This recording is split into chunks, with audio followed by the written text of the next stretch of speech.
Hey folks, Alan Saunders, Aaron Becker, wrapping up the 2025 NFL Draft here from a slightly blustery, but at least we're in the daylight, UPMC Rooney Sports Complex. Appreciate the guys and girls who stayed up for us late last couple nights. We'll get you out of here at a reasonable time. Today is the third day of the 2025 NFL Draft. The Steelers made 4 picks, 5 picks? 5 because they traded back, right? So they got their 7 total, right? With and it starts with an interesting situation in the 4th round. Let's start there. The Steelers go what I would consider totally off the board. In fact, our big board at SteelersNow.com that I talked about approximately 10,000 times here on the YouTube channel since we put it up in January didn't even have edge rusher on it. Jack Sawyer from Ohio State. That's the 4th round pick. What do you make of this? I make of it that I think the Steelers had a lot of injuries at that position last year, and so I think they wanted to add some extra depth there, but maybe even more so, Jack Sawyer, he's a run stopper, right? And I think the theme of this draft continues to be stopping the run. The Steelers allowed Derrick Henry to rush for 200 yards in the wild card round of the playoffs, and I think Derrick Harmon, Jack Sawyer, they're all pieces that are to not let that happen again.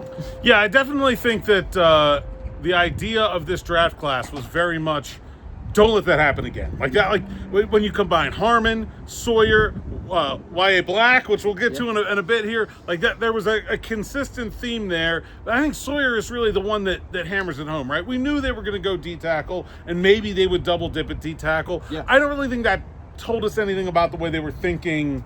That didn't surprise us at all. This was a surprising pick, and I think it really does give away their intentions when you're talking about drafting an edge rusher whose primary strength is stopping the run. Like, that is not exactly the way it usually goes. I think he will replace Preston Smith, who played edge rusher. Also did put his hand down a little bit, played a little bit of defensive end, but you know, the thing about Preston Smith was not active for that playoff game against the Ravens because he didn't play special teams. Yeah. Now, you got a younger guy who's going to play special teams who will also be your number 4 outside linebacker and sort of be the run-stopping specialist. I know everybody's very excited about Nick Herbig, super exciting player. He is a tiny outside linebacker. And I think working through that, that's where they developed this need. I still think if there's a questionable pick in this draft, that one was it, just because it didn't fill an obvious need or check a box in a draft where the Steelers already had a lot of them. Yeah, I mean, I think Sawyer is kind of a 2-for-1. I mean, you talked about Preston Smith a little bit, but they kind of elevated Jeremiah Moon a lot to play that special teams role. Jack Sawyer is kind of the combination of the two. Both of those guys, yeah. So you get 2 guys for 1 roster spot. So I think that played a role in their decision for Jack Sawyer as well. And then a trade down in the 5th round and still get Yahya Black, humongous defensive tackle from Iowa. I think especially when the 1st round pick was Derrick Harmon, very much a pass rusher at heart, who also does very well against the run.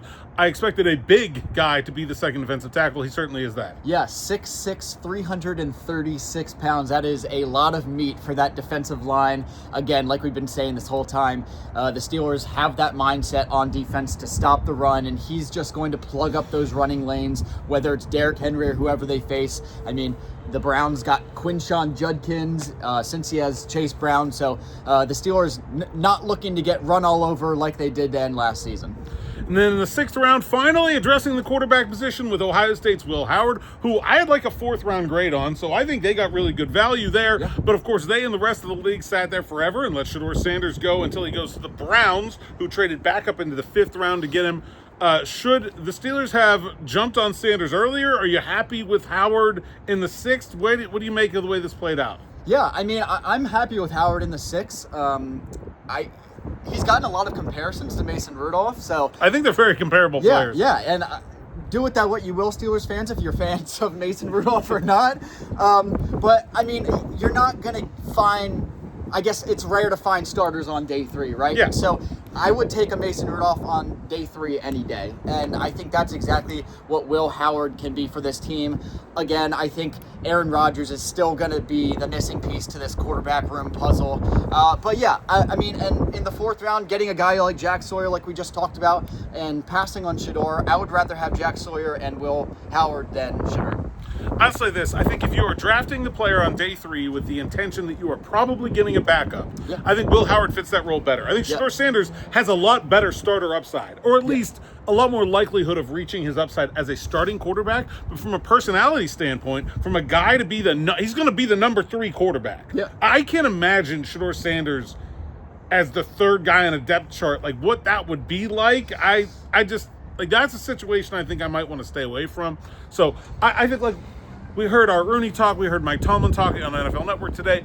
The Aaron Rodgers thing is happening, right? I mean, like, I would think so. I would think so at this point. Yeah, like I think we can just sort of put those fears aside and assume that it's going to happen. And then to wrap up the draft, a couple of special teamers. I think one with the Steelers tie, Carson Bruner, the son of former Steelers tight end Mark Bruner, and current Steelers scout Mark Bruner, who scouted Troy Fautanu very closely last year. And then Dante Kent, a really fast corner from Central Michigan. They sent Danny Smith out to talk to us. I think that kind of gives away the game here as to what these two guys are going to do for the Steelers. Yeah, Steelers love their bloodlines, right, with Brunner. But, I mean, this guy had over 100 tackles at Washington in his final season in 2024. They talked a lot about that. Mike Tomlin even came in at the end and was, saying how, the fact that he is just a bloodline within the organization is kind of just the cherry on top. They looked at this guy's tape, his production, and that is why he is in Well, it's funny. I saw a lot of people being like, oh, the Steelers, of course, they're going to draft a guy. Carson Bruner, 260 on the mock draft database big board. Perfectly normal 7th-round pick. Dante Kent was like 460. I didn't hear anybody complain about drafting him, right? So, like, yeah, the homer pick, if you will, is actually far more qualified than the 7th rounder if you just go by the consensus board. So I think that was pretty interesting. Any other big picture takeaways from this class? Anything to wrap up our 3 days here on the South Side? Yeah, I mean, not really, right? I mean, like we've been saying, the story of this draft was the Steelers are going to focus on the defensive line and the trenches and not allow continuous big runners going into 2025 and beyond. I think they did just that. Leaving it, the biggest question mark is Aaron Rodgers, but like we've said, we think that's going to happen. Mike Tomlin hinted that that's coming in the coming days anyway today, and so we'll see.